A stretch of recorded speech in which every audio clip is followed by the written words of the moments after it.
बिस्मिल्लाहिर्रहमानिर्रहीम। अस्सलाम वालेकुम नाज़रीन, आप यूट्यूब चैनल देख रहे हैं। मैं इमरान खान हूं। पाकिस्तान की सियासत में माहौल बहुत गर्म हो गया और ये गर्म होता है डीजी आईएसपीआर की प्रेस कॉन्फ्रेंस के बाद। मैंने आपको बताया कि इस प्रेस कॉन्फ्रेंस का जो वन लाइनर मुझे समझ आया वो ये है कि डीजी आईएसपीआर ने अपनी ही फौज के ऊपर एक खुदकुश हमला कर दिया। इमरान खान साहब ने गुज़िश्ता 3.5 साल में फौज पे जितने इल्जामात लगाए वो साबित करने के लिए उनके पास कुछ भी नहीं था, लेकिन इस प्रेस कॉन्फ्रेंस ने वो सब कुछ साबित कर दिया। मेरे ख्याल में इससे बड़ी इमरान खान की कामयाबी और कोई हो नहीं सकती। देखिए 9 मई को क्या हुआ था 2023 में। हुआ यह था कि पाकिस्तान की मिलिट्री एस्टेब्लिशमेंट इमरान खान साहब को घेर घार के अपने मैदान में ले गई थी। यानी जो एहतजाज हुआ उसको जिस किस्म का रंग दे दिया गया, बाद में जो कुछ किया गया, मिलिट्री एस्टेब्लिशमेंट इमरान खान को अपने मैदान में यानी ताकत के मैदान में ले गई थी, सियासत के मैदान से घसीटते हुए। और ताकत के मैदान में उनके पास मुसल्लह लोग हैं, उनके पास पूरा सिस्टम है। तो फिर 36,000 लोगों को गिरफ्तार किया गया और 2-3 दिन के अंदर ही 10,000 बंदा गिरफ्तार हो गया था। इस मर्तबा हुआ इमरान खान जेल में बैठकर मिलिट्री एस्टेब्लिशमेंट को वापस घसीट के अपने मैदान में ले आया। सियासत का मैदान इमरान खान है। इससे पहले जो मिलिट्री एस्टेब्लिशमेंट है वो ताकत के मैदान में इमरान खान साहब को ले गई थी। अब इमरान खान वापस घसीट के सियासत के मैदान में मिलिट्री एस्टेब्लिशमेंट को ले आया। ये उसका मैदान है। यहां पे डीजीआईएसपीआर ने बहुत बड़ी बड़ी गलतियां कर दी और इन गलतियों को अगर एक लाइन में बयान किया जाए तो वो ये है कि डीजीआईएसपीआर साहब ने अपनी फौज पे खुदकुश हमला कर दिया। पाकिस्तान तहरीक इंसाफ जिसकी कुछ हवा कम हुई थी, या पाकिस्तान तहरीक इंसाफ जो मोमेंटम नहीं बना पा रही थी, डीजी साहब ने कमाल मोमेंटम बनाया। हमने बड़े अरसे के बाद वो मनाजिर देखे जो पहले दिखाई नहीं दे रहे थे। यानी पेशावर वाले जलसे में जिस तरह लोग निकल कर आए हैं, वो जर्नलिस्ट अपने मुंह से चिल्ला चिल्ला कर कह रहे हैं कि जनाब ये कमाल हो गया। अवाम के अंदर बहुत गम गुस्सा है, बड़े जोश और जज्बे के साथ बहुत बड़ी तादाद में लोग निकल कर आ गए हैं। अब लोग निकल कर आए हैं, वहां पे जो तकारीर हुई वो तो एक अलग बात है, लेकिन यहां पे सीखने के लिए कुछ है कि पाकिस्तान तहरीक इंसाफ कितनी मैच्योर हो गई है लड़ाई लड़ते लड़ते, कि तहरीक इंसाफ ने डीजीआईएसपीआर को गाली का जवाब गाली से यहां भी नहीं दिया। एक दिन पहले भी गाली का जवाब गाली से नहीं दिया, यहां भी नहीं दिया।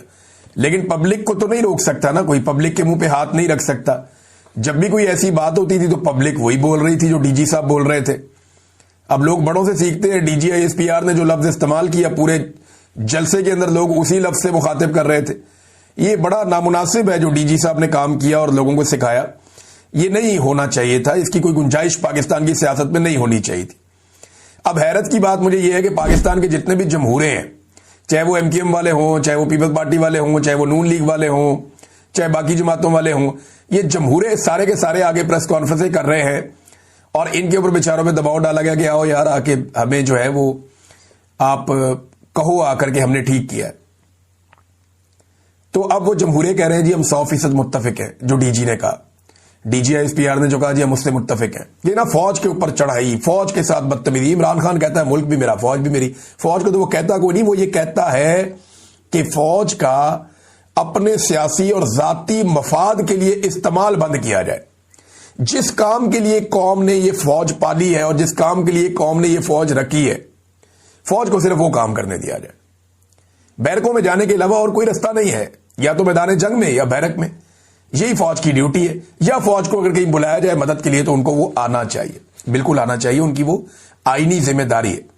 लेकिन खुद से वो पॉलिसियां बनाए इसकी कोई गुंजाइश नहीं है। लेकिन ये सारे जमहूरे बैठ के अब जो है वो टीवी चैनल्स के ऊपर इनको दिखाया भी जा रहा है और जमहूरे बैठे हुए टीवी चैनल के ऊपर बैठ के कह रहे हैं नहीं जी नहीं, ये जो है फौज के साथ लड़ रहे हैं, हम जनाब साथ खड़े हैं, इदारे एक जैसे। इस तरह की शक्लें आप अपने साथ खड़ी करेंगे ना, इदारे की भी बदनामी हो जाएगी और काम नहीं बनेगा। क्योंकि इमरान खान का जो फॉलोअर है ना वो बहुत अजीब किस्म का है। मैं अभी जलसे पे नहीं आया, लेकिन ये बड़ी जबरदस्त बात एक औरिया मकबूल जान साहब ने की, क्योंकि उन्होंने बात की है तो ये क्रेडिट उन्हीं को जाता है जिस तरह उन्होंने इसको एक्सप्लेन किया। मामला भी यही है कि इमरान खान का दिफा करने वालों पर सूरज गरूब ही नहीं होता, सूरज गरूब नहीं होता इन पे जो लोग इमरान खान का दिफा करते हैं। ये कहावत नहीं है, ये हकीकत है। एक तरफ देखें इन्होंने पेड किस्म के बंदे रखे हुए, किसी के 15 फॉलोअर हैं, किसी के 25 फॉलोअर हैं, बस इतना ही है। और वो दिन रात गालम गलोच बदतमीजी वो लोग कर रहे हैं जो पीएमएलएन ने और पीपल्स पार्टी ने या दीगर को इन्होंने, अब तो उन्होंने भी डिजिटल मीडिया अपना एस्टेब्लिशमेंट ने भी बनाया हुआ। ये दिन रात गालम गलोच के अलावा काम ही कोई नहीं कर रहे। गद्दारी के सर्टिफिकेट बांटी जाओ, तू भी गद्दार, तू भी बागी, तू भी गंदा, वो ये है, वो सिक्योरिटी थ्रेट है, और गंदी गालियां वहां बहन। इन्होंने दिन रात एक किया हुआ। और ये सब कहते हैं कि इमरान खान का दिफा करने वालों में प्रॉब्लम यह है कि उधर पैसे खर्च नहीं होते। इमरान खान का दिफा करने वालों पर सूरज ग्रुप नहीं होता। वो चंद घंटे जहर उगलते हैं इमरान खान के मुखालिफिन, फिर गवादर से लेकर गिलगित बल्तिस्तान तक इमरान खान से प्यार करने वाले लोग उठते हैं और इमरान खान के दिफा का परचम थाम लेते हैं। फिर इस परचम का सफर शुरू हो जाता है सूरज के साथ साथ। मशरिक़ वुस्ता में पाकिस्तानी आ जाते हैं, उसके बाद वो ये परचम पकड़ लेते हैं, और उसके बाद यूरोप के लोग इसमें शामिल हो जाते हैं जो पाकिस्तानी वहां पे हैं। पाकिस्तान में रात हो रही होती है, वहां पे शाम हो रही होती है, दिन हो रहा होता है, और वो वहां से ये सारी चीजें थाम लेते हैं और वो इस पे हिस्सा बन जाते हैं। थोड़ी देर के बाद जब वहां पे अंधेरा छा जाता है तो अमेरिका में सुबह हो जाती है, कनाडा में सुबह हो जाती है। वहां जो लाखों ओवरसीज पाकिस्तानी है वो शुरू हो जाते हैं, इमरान खान का जो दिफा का परचम है वो थाम लेते हैं। इन्हें समझ नहीं आ रही कि इमरान खान का मुकाबला करें कैसे। अरबों रुपया खर्च करने के बावजूद ये अब तक इमरान खान साहब के बयानिए का तोड़ नहीं निकाल सके, और अब इस तरह की शक्लें ये जो मुस्तरद की हुई हैं पब्लिक ने, उन्हें लाला कर बिठाया जा रहा है और कोशिश किया जा रहा है कि कुछ ना कुछ हो। अच्छा, पाकिस्तान तहरीक इंसाफ ने बड़ी मैच्योरिटी का सबूत दिया। डीजी आईएसपीआर अहमद शरीफ साहब की गाली के जवाब में उन्होंने गाली नहीं दी। मैं सोशल मीडिया की बात नहीं कर रहा, मैं तहरीक इंसाफ की जो पॉलिटिकल क़यादत जिन्होंने कल एक प्रेस कॉन्फ्रेंस की थी और जिन्होंने आज एक जलसा किया, मैं उनकी बात कर रहा हूं। अब यहां देखें, जो सुहेल आफरीदी ने डीजी आईएसपीआर को मुखातिब किया, उन्होंने कहा डीजी आईएसपीआर ने मेरे बारे में गलत अल्फाज का इस्तेमाल किया, मैं कबायली हूं, ऐसी तरबियत नहीं कि गालियां दूं। डीजी आईएसपीआर और जाली सेनेटर और वज़रा में फर्क होना चाहिए, यानी एक जाली सेनेटर में और एक डीजी आईएसपीआर में फर्क तो होना चाहिए।